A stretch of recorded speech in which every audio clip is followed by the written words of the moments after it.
You know, I've been 5 years with the other brand, and to change to a new brand is always a bit difficult, I would say, in the beginning. You know, in this game, results give you the confidence. Results breed more good results, and you're ready to go, mate. There's nothing you can't do. He needs to know that what he's capable of. Zie, hier moet je al rechtop gaan zitten. Hier, kijk, rechtop zitten. Niet vooruit, rechtop moet je. Je moet hem voelen. Zo, je moet hem voelen. What can he say about me, because he knows me for 3 years, you know, and still he comes with new things. And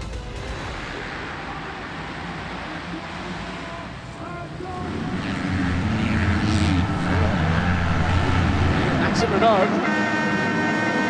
Well, it's going to be a big moment for him, isn't it? Win the overall here and Maxi Mason.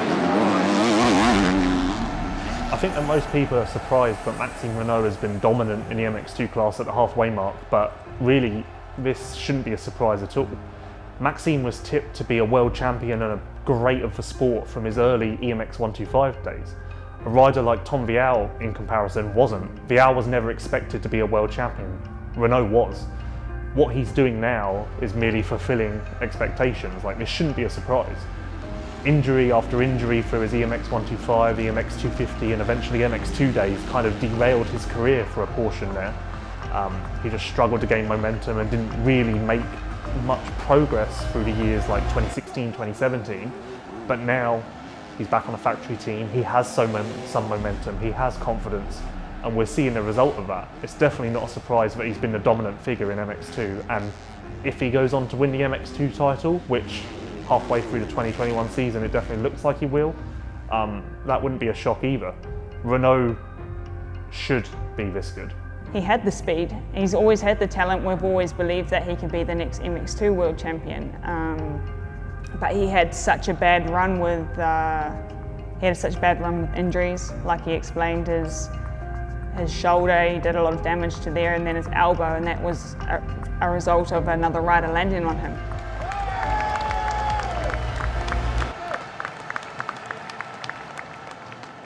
Yeah, I think this is kind of a moment that made me just realizing I have one life, I have one career.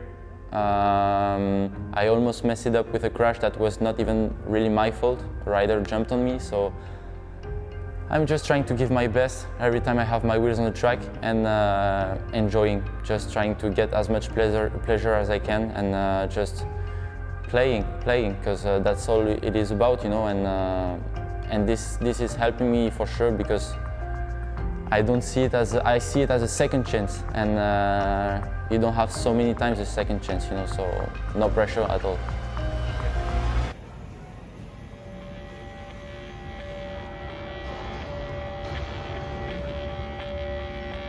On my way to Kegums. We are here in Brussels, Belgium. So yeah, heading for the 7th round of the season. Really looking forward to that round because the track is really nice. So yeah, just follow me during my trip.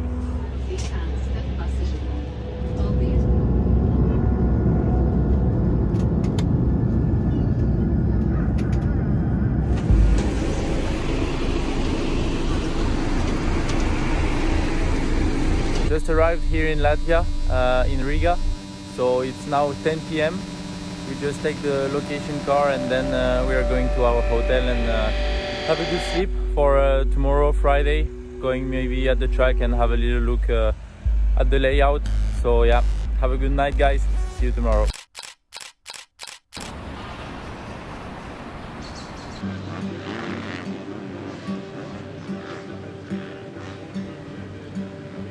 Saturday, we're now heading to the test track to do some start practices, just to get the first feeling with the bike for the weekend and see if everything is okay on the bike. So yeah, let's go for it.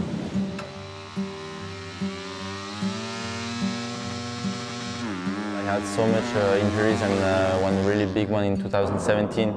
I was not even sure to ride again a bike. You know, I had some nerve problem in my left arm.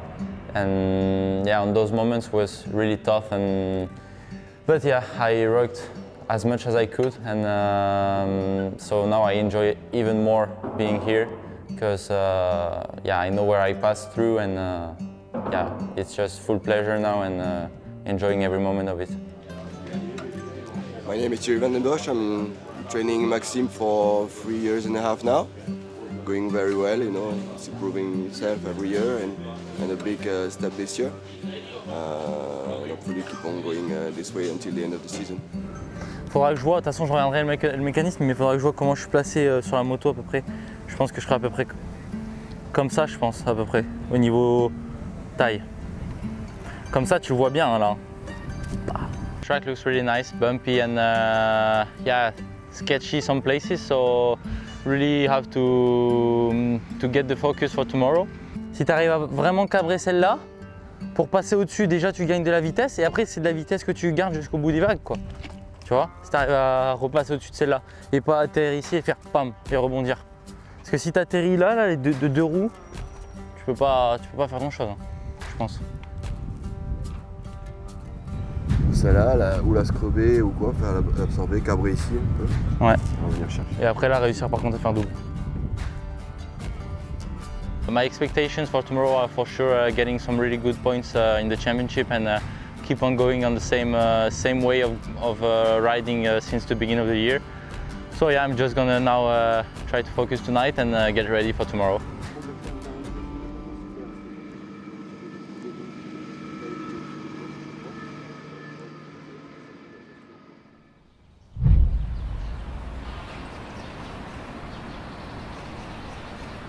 It's Sunday morning. We are now on our way to the track. It's 7:44, so yeah, just getting ready slowly for the warm-up at 9:15, and then ready to start the day.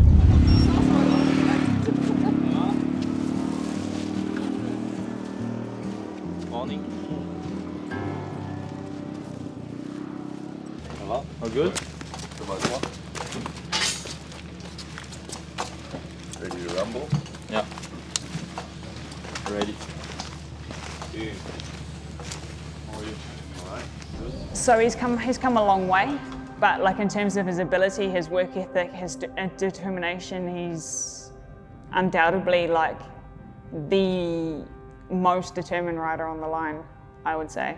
Yeah, now I'm starting the day with going to prepare my stuff a little bit, and then going to the physio. So I'm gonna have just a little checkup and releasing a little bit some muscles and getting fully ready and fully focused for the practice to get some good feelings on the track. And then before both motos, I will go back to the physio, have a little manipulation, let's say, and be ready.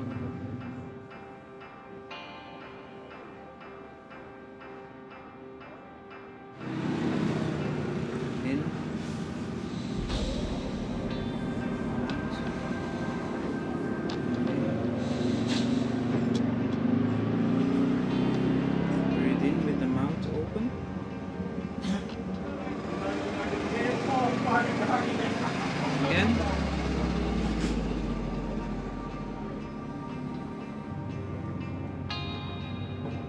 Breathe in deep and out. Yeah, actually my arm is not 100%. I don't talk so much about it because I don't want to, yeah, there's no excuse. I mean, I'm used to it and it's not a problem for me as in the riding, but my left arm is for sure less strong than the right arm. I still have sensibility problem on my two fingers, on the index and yeah, the middle one. And so yeah, I'm just used to it now. You know, I don't feel my clutch with the two fingers. I just feel it a different way. You know, just not sensitive, but feel it as a movement. But I'm used to it, and it's not a big problem. I can perform on a high level with it, so this is not a problem. I'm just going through it.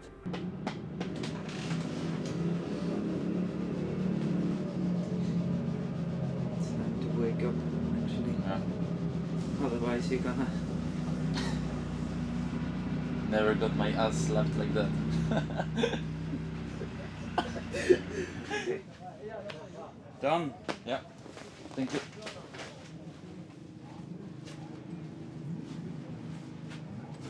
See you.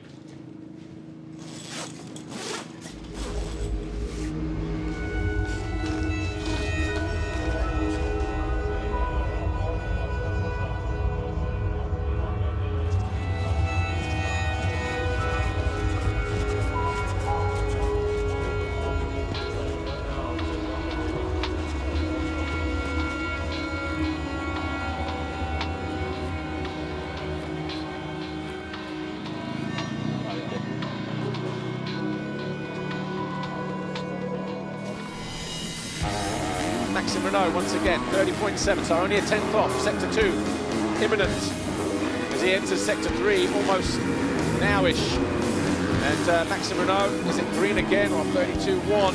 Maxime Renault moves up to second, 0.4, so the gap's still coming down. There's still some life left in the track.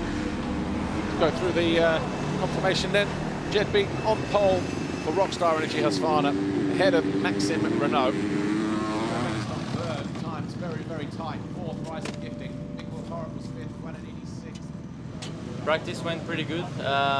Finished second in the time practice, so really good gate pick for the motos. Feeling with the track is quite good. Actually, it's tricky and some sharp bumps, but I feel really good, feel comfortable. So yeah, just try to make 2 good starts in the motos and go for a good result. I've been in a rehab center, you know, with I think during 4 or 5 months, and I think the bigger thing that helped me was that I was in a center with people that were really in a bad situation, and seeing how they were just enjoying the life and smiling and always have the joke in them, saying a joke or something, you know. I was like, I cannot complain. I cannot complain. I have my 2 legs, my 2 arms. One was not working so good, but I could have done, yeah, could have been so worse. So yeah, it was just, you cannot just say, I'm done. You have to work, and if you want something, just go get it, and that's what I did, and I just, yeah, worked so hard and always believed in that. And one day, the nerves started to react a little bit, and from there we worked on it, and it came back. So yeah, that was a little bit kind of a redemption, you know, and mentally I think I'm ready to give it all, and I will never ever stop, and never ever, yeah, always believe, you know, so that's also a strong point.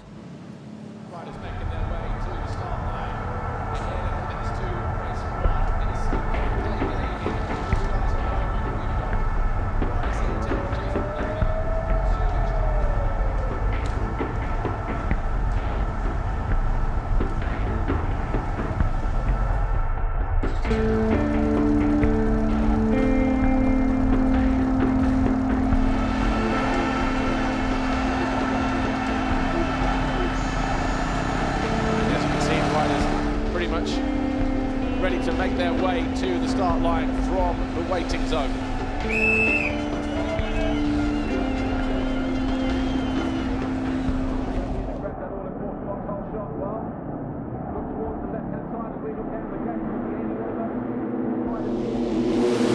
Oh, 1 or 2 riders trying to go too early, catching out a few of them as well.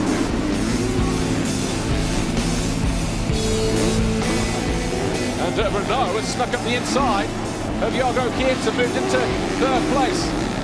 The gap, is it coming down this time around? Yes, it is, 1.2 seconds. A flying lap for Maxime Renault, 2:03.2 compared to 2:05 on the Italian. This is for the lead, and he does. He's got that corner absolutely dialed, Maxime Renault. On the home stretch. He came through a little bit of traffic at the beginning. He set fast lap after fast lap. He goes on to win race 1 here.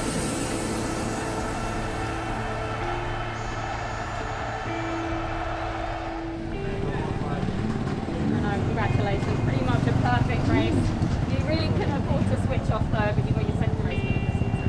Yeah, really happy with it. I got a good start, but not the best actually. I think I was 5th, and then I pushed really hard. Good job.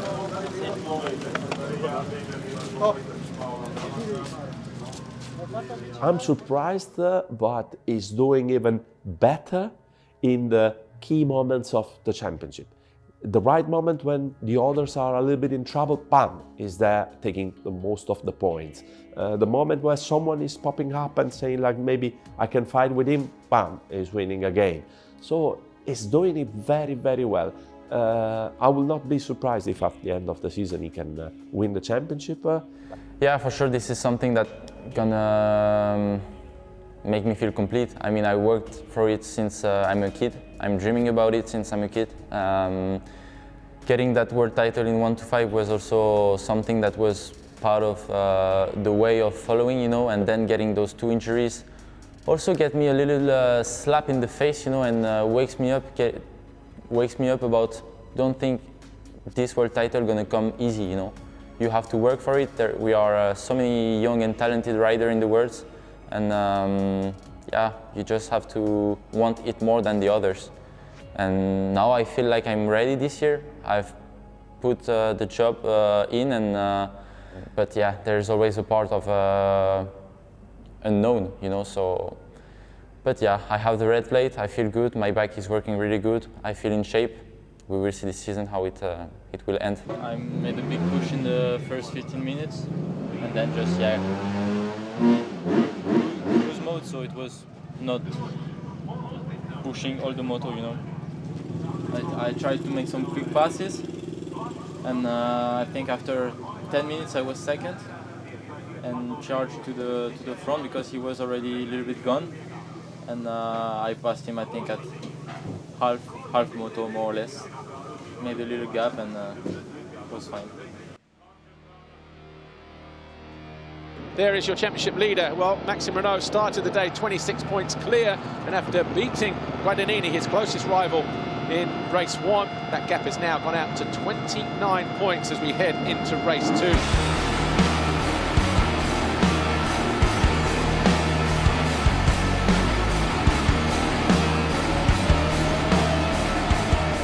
Renaux bringing his A game today.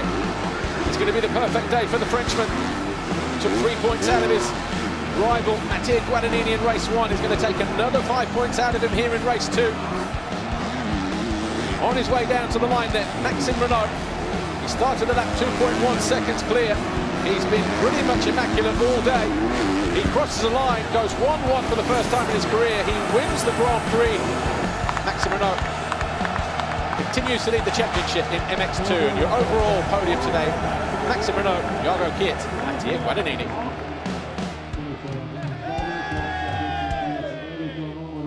You obviously had riders like Gauthier Paulin, who challenged for world titles, Marvin Musquin, who was a world champion twice, but Romain Febvre has kind of really led the way for aspiring French riders who want to be a star in the MXGP series.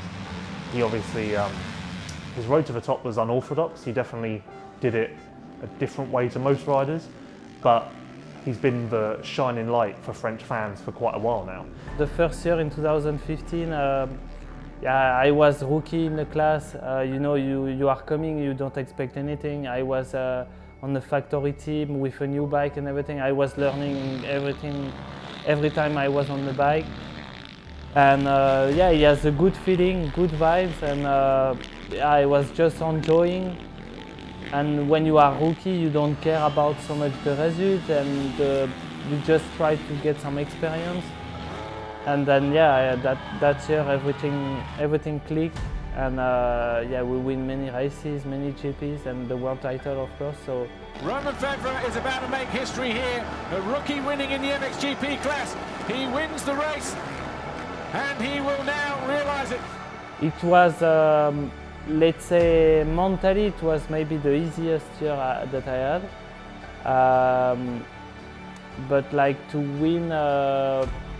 If I win at the end of the season, it will be 6 years after my first world title. So it can be for sure a good one, especially with all the hard years that I had in the past, and for my team too, because I think Kawasaki has never been world champion on the 450. So yeah, I would like, yes.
The Kalahari's got its own draw. It's vast and it's forever. You've just got to get into those sand dunes on your own, and there you're going to find a lot of solitude. It can seem like a place of massive emptiness, but you suddenly find 5, 6 different animal tracks right there. There's this huge amount of life, and when I'm on a filming project, I really like to try and live like the animals do so that I can experience the hardships that they're going through. I want to see wildlife in a totally different context, and that's really, I suppose, what draws me to the Kalahari. It's the vastness and the openness. I really enjoy being able to see these massive distances. Those are great images and things that stick with you.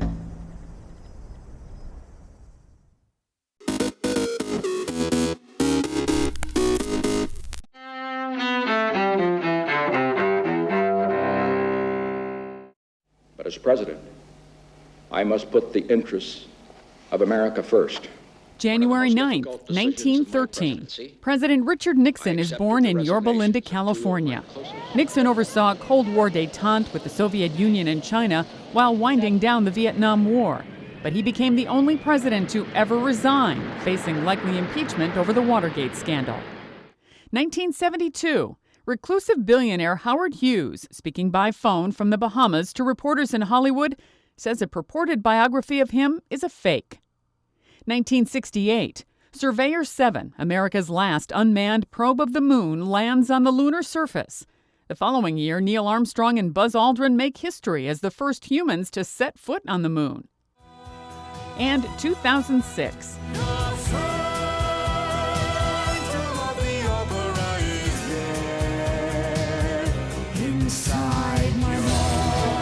In New York, The Phantom of the Opera leaps past Cats to become the longest-running show in Broadway history. Today in History, January 9th. Sandy Kozel, The Associated Press.